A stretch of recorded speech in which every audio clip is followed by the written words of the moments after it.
Assalamualaikum warahmatullahi wabarakatuh. Halo Sobat Jalur Langit, selamat datang di channel Jalur Langit, channel yang membahas sejumlah rahasia-rahasia ibadah umat Islam yang mungkin banyak orang yang belum tahu.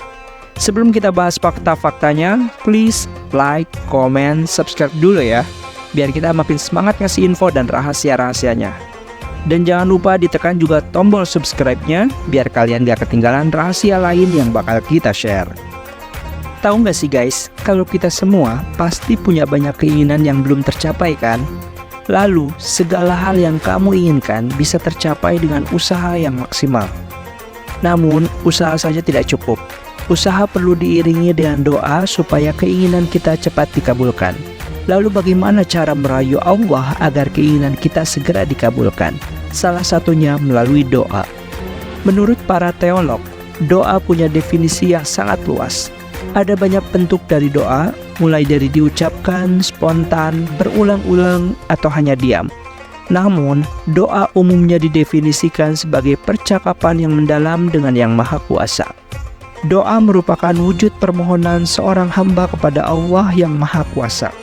Ia dapat menyampaikan apa saja kepada Rabb-Nya, bahkan hal yang sekecil apapun. Islam memerintahkan kaum muslimin untuk bersikap optimis dan penuh pengharapan kepada Allah Subhanahu wa Ta'ala. Umat muslim juga dianjurkan untuk berdoa dalam keadaan apa saja, baik susah, mudah, senang, sedih, bahagia, sempit, ataupun lapang. Sehingga tidak ada satupun hari yang terlewatkan tanpa berdoa kepada Allah Subhanahu wa Ta'ala. Hendaknya umat muslim menyerahkan segala urusan, baik akhirat maupun duniawi, sepenuhnya kepada Allah. Jika dipanjatkan dengan hati yang tulus dan ikhlas, doa bisa membawa keutamaan bagi seorang muslim. Tujuan berdoa yaitu untuk memohon sesuatu kepada Allah Subhanahu wa Ta'ala. Di sisi lain, doa juga bisa menjadi wujud peribadatan seorang hamba kepada Tuhannya, seperti dirangkum dari ensiklopedia Hak dan Kewajiban dalam Islam karya Yusuf Mahmud Abu Aziz tahun 2017. Salah satu bentuk perwujudan doa adalah sholat.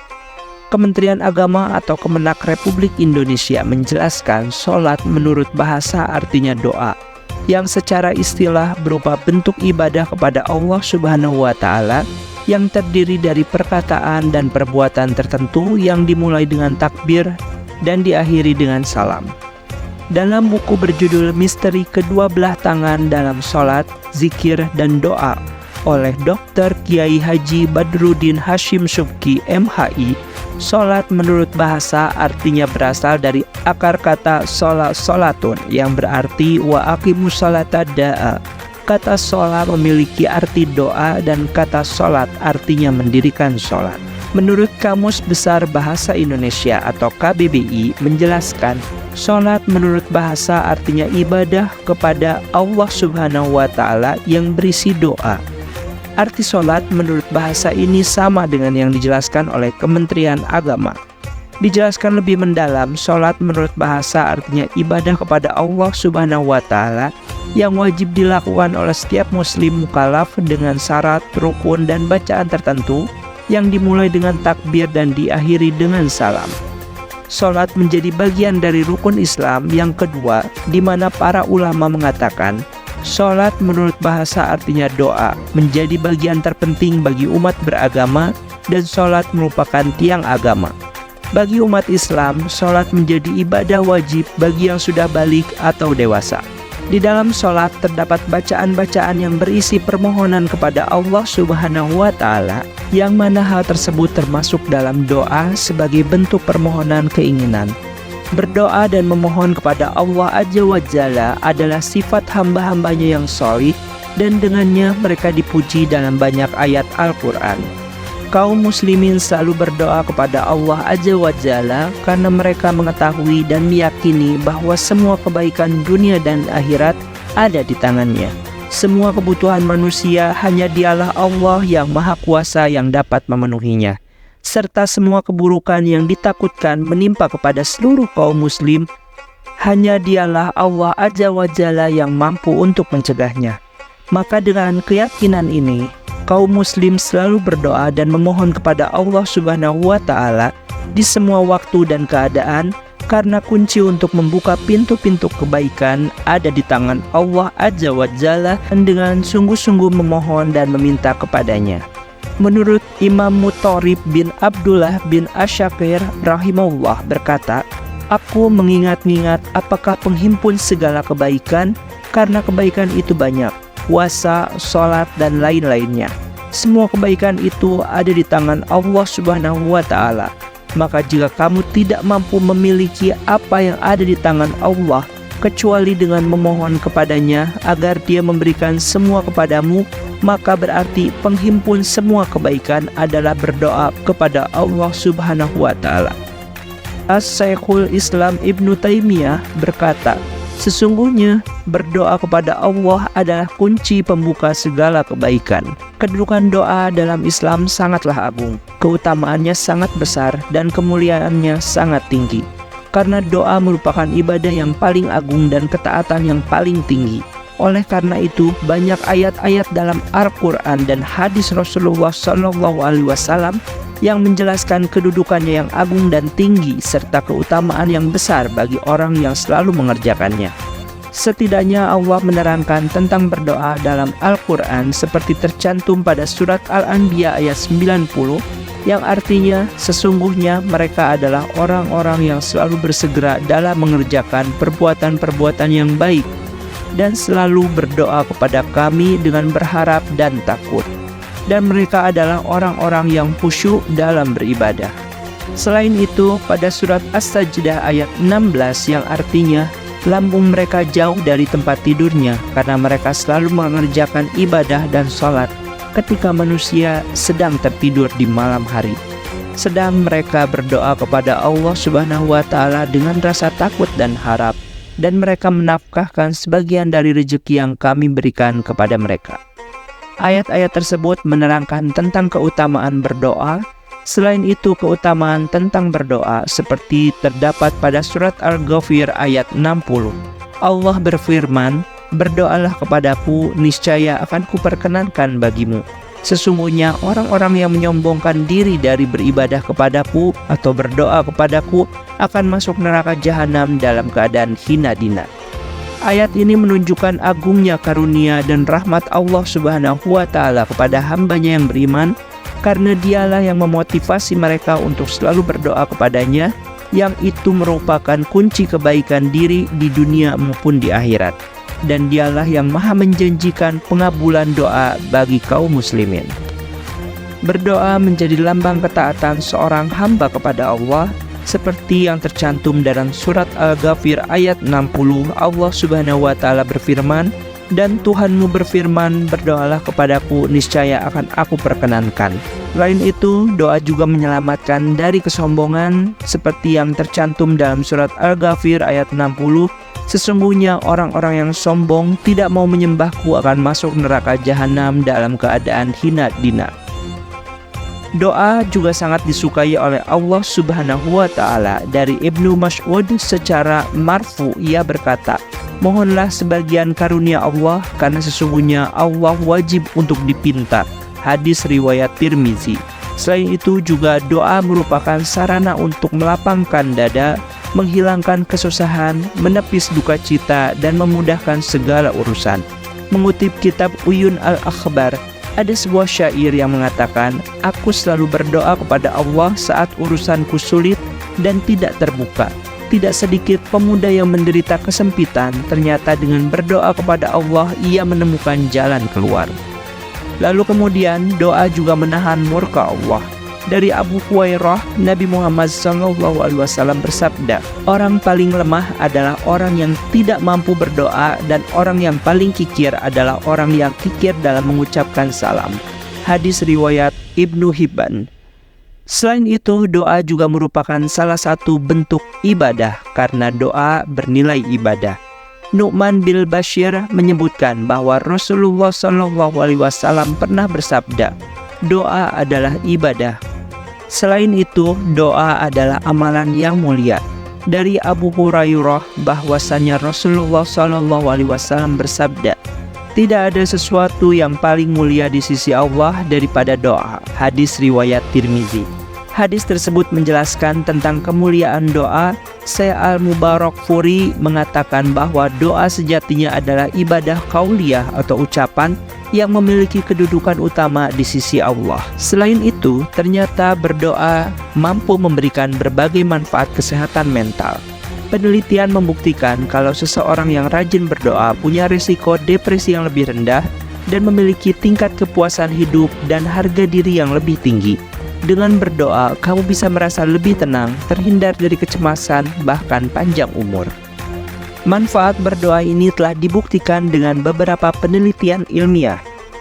Melansir dari Psychology Today, penelitian yang dipimpin oleh Profesor Harvard Tyler Vanderwelt menemukan bahwa orang dewasa yang berdoa setiap hari cenderung beresiko lebih rendah untuk mengalami depresi.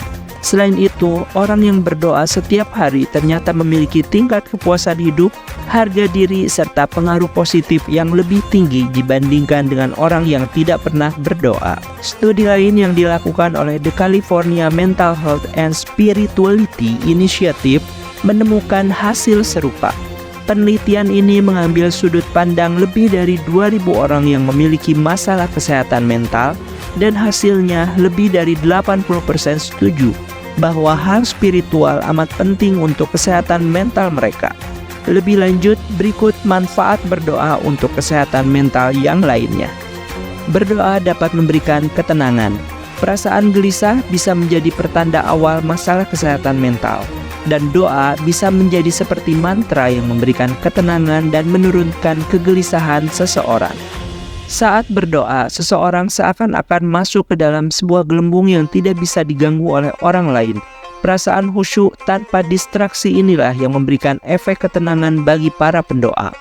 Bila dilakukan secara rutin, bukan tidak mungkin berdoa bisa mendatangkan manfaat kesehatan mental yang lainnya.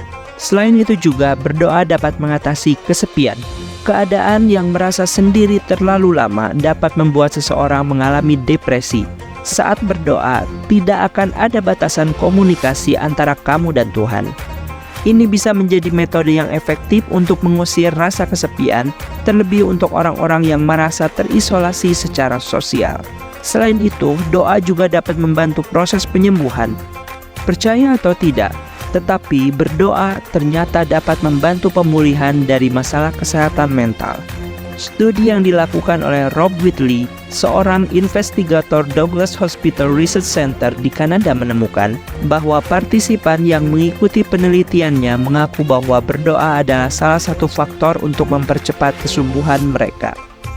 Efek menenangkan dari berdoa ternyata mirip seperti saat seseorang melakukan yoga dan meditasi. Hati yang tenang tentunya berkorelasi dengan tingkat depresi yang lebih rendah. Bukan cuma mitos, pernyataan ini telah didukung dengan sebuah studi pada tahun 2019 dari tim University of Mississippi, Amerika Serikat.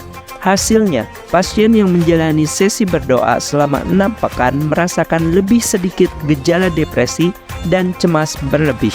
Selain telah banyaknya penelitian yang menerangkan tentang manfaat dari berdoa, ternyata banyak dalil yang menunjukkan juga bahwa doa adalah ibadah yang paling utama. Bahkan doa merupakan asas dan ruh ibadah.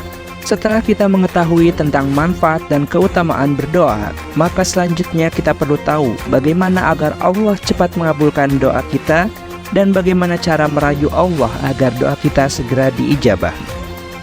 Menurut Ustadz Adi Hidayat, seluruh nabi dan rasul selalu menghadirkan kalimat ini di dalam doa, dan kalimat doa ini adalah kalimat permohonan kepada Allah Subhanahu wa Ta'ala supaya seluruh amalan ibadah kita bisa diterima oleh Allah Subhanahu wa Ta'ala. Menurut Ustadz Adi Hidayat, para nabi mencontohkan adab berdoa, yaitu dengan meminta agar amalan yang kita kerjakan diterima terlebih dahulu, kemudian berdoa memohon permohonan yang lain. Seperti firman Allah dalam Al-Quran surat Al-Ma'idah ayat 35 yang artinya, "Hai orang-orang yang beriman, bertakwalah kepada Allah dan carilah wasilah atau jalan untuk mendekatkan diri kepadanya, dan berjihadlah, berjuanglah di jalan Allah agar kamu beruntung." Mengutip ayat tersebut, maka salah satu cara mendekatkan diri kepada Allah Subhanahu wa Ta'ala yaitu dengan meningkatkan takwa kita kepada Allah dan menggunakan takwa kita sebagai wasilah untuk memohon dikabulkannya doa kita. Melansir Ustadz Adi Hidayat dalam tausiahnya bahwa apabila kita memiliki banyak hajat, kebutuhan, punya kesulitan, problem, keinginan, ataupun yang lainnya, apabila ingin cepat mendapatkan jawaban, maka cara pertamanya yaitu meningkatkan takwa. Dengan melakukan amal soleh seperti sholat, infak setiap hari, orang yang berinfak setiap hari disebut beliau seperti orang yang bekerja mengumpulkan akhiratnya. Bahkan ketika tidak punya uang pun, tutur Ustadz Adi Hidayat, seseorang tetap dapat berinfak, salah satunya caranya dengan membersihkan masjid. Ketika amal soleh seperti infak dikerjakan, maka kita bisa mengambil wasilah dari amal soleh tersebut agar doa kita cepat dikabulkan oleh Allah. Selain amalan tersebut, wasilah agar doa kita dikabulkan oleh Allah Subhanahu wa Ta'ala yaitu dengan mengerjakan amal soleh lain seperti bersolawat kepada Nabi Muhammad SAW seperti yang disebutkan pada salah satu hadis. Barang siapa di antara umatmu yang bersolawat kepadamu sekali, maka Allah menuliskan baginya 10 kebaikan, menghapuskan dari dirinya 10 keburukan, meninggikannya sebanyak 10 derajat, dan mengembalikan kepadanya 10 derajat pula. Hadis riwayat Ahmad. Meminta dengan sholawat adalah bermakna memohon kepada Allah dengan keutamaan Nabi Muhammad SAW supaya dapat kemuliaan. Dengan membawa nama Nabi Muhammad SAW, maka akan balik 10 kebaikan. Bersalawat kepada Nabi Muhammad SAW hakikatnya meminta kepada Allah agar Allah berikan kemuliaan atas nama Nabi Muhammad SAW. Ustadz Adi Hidayat dalam tausiahnya memberi contoh kisah 3 pemuda yang terjebak di dalam gua. Mereka berdoa kepada Allah Subhanahu wa Ta'ala melalui amal solehnya agar bisa keluar dari dalam gua tersebut. Selain itu, dilansir Ustadz Adi Hidayat dalam tausiahnya mengambil contoh kisah Nabi Ibrahim dan Nabi Ismail yang tertuang dalam Quran Surat Al-Baqarah ayat 127. Nabi Ibrahim dan putranya Ismail ditugaskan Allah Subhanahu wa Ta'ala meninggikan pondasi Ka'bah yang hancur di zaman Nabi Nuh. Allah memerintahkan Nabi Ibrahim untuk meninggikan pondasi Ka'bah. Nabi Ibrahim mengambil batu untuk meninggikan Ka'bah. Pijakan kaki pertama Nabi Ibrahim di Ka'bah itu diabadikan, tempatnya menjadi Maqam Ibrahim. Saat Nabi Ibrahim akan bekerja, datang Nabi Ismail membawa batu untuk membantu Nabi Ibrahim.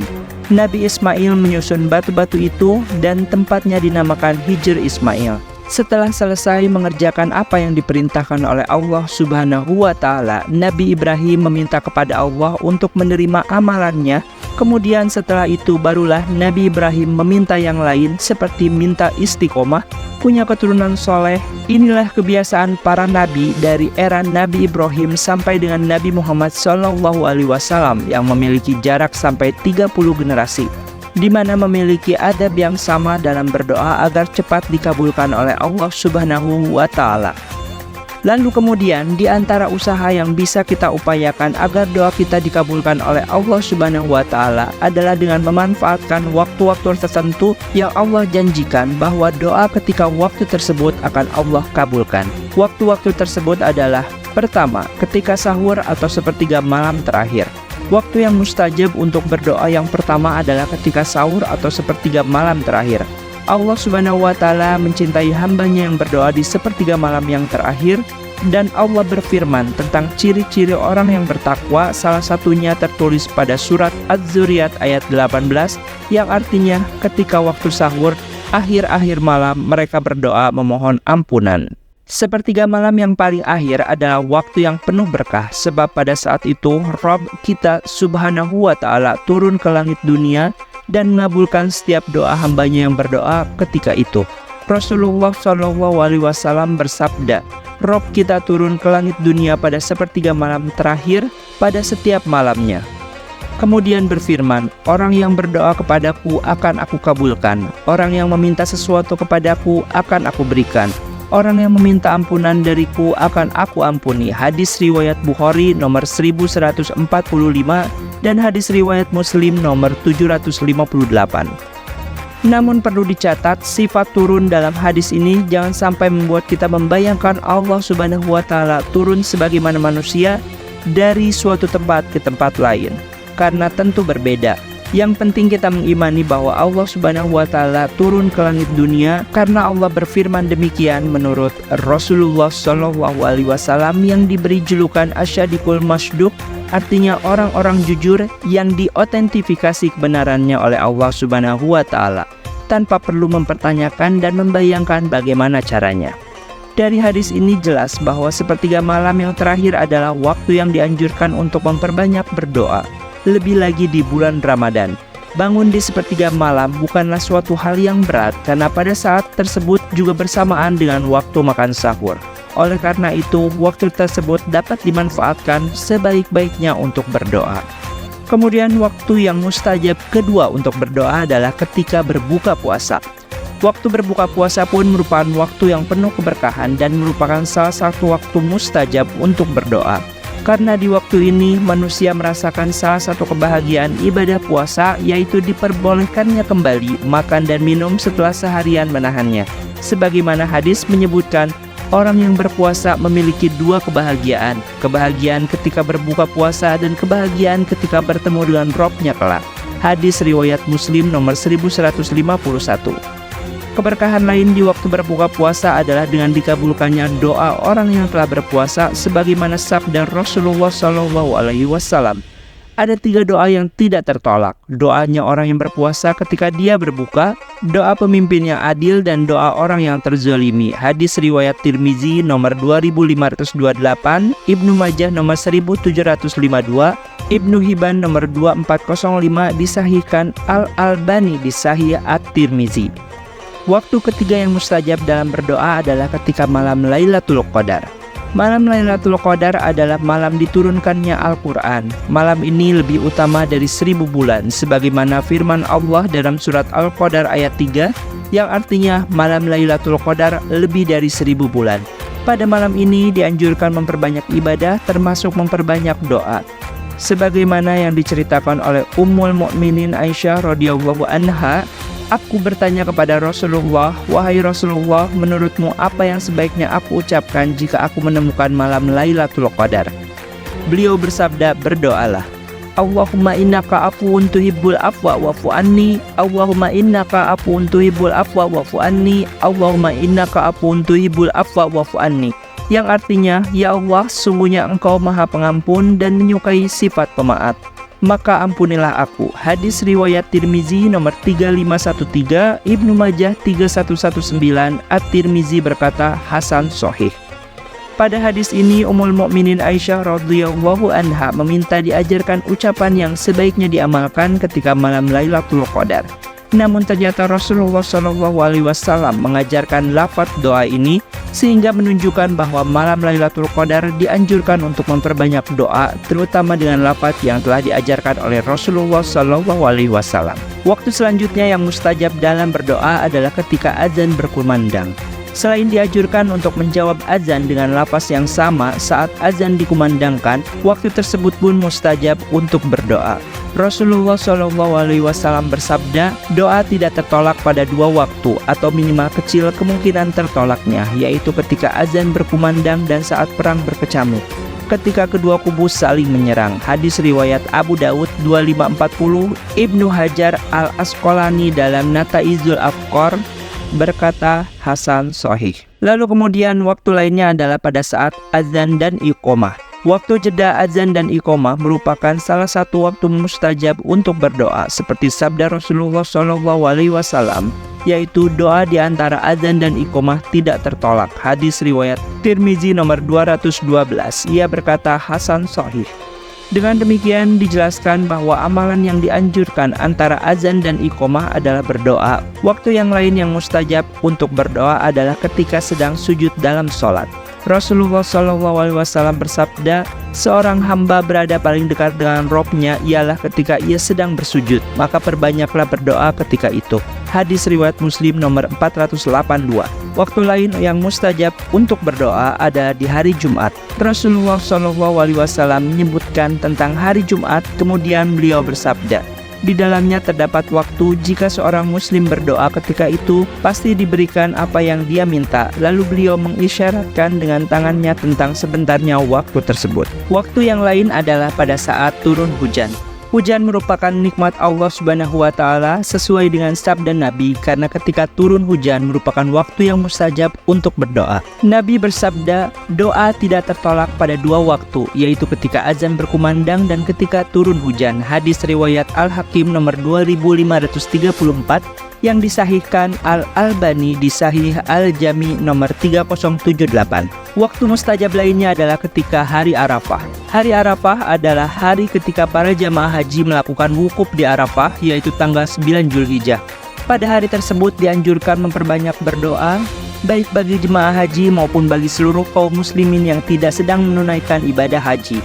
Sebab Rasulullah SAW bersabda, doa yang terbaik adalah doa ketika hari Arafah. Hadis riwayat At-Tirmizi nomor 3585 disahihkan Al-Albani dalam Sahih At-Tirmizi. Waktu yang mustajab lainnya adalah ketika perang berkecamuk. Salah satu keutamaan pergi ke medan perang dalam rangka berjihad di jalan Allah Subhanahu wa Ta'ala adalah doa dari orang yang berperang di jalan Allah ketika perang sedang berkecamuk diijabah oleh Allah Subhanahu wa Ta'ala, yaitu doa tidak tertolak pada dua waktu atau minimal kecil kemungkinan tertolaknya, yaitu ketika azan berkumandang dan saat perang berkecamuk, ketika kedua kubu saling menyerang. Hadis riwayat Abu Dawud nomor 2540, Ibnu Hajar Al-Asqalani dalam Nataizul Afkar.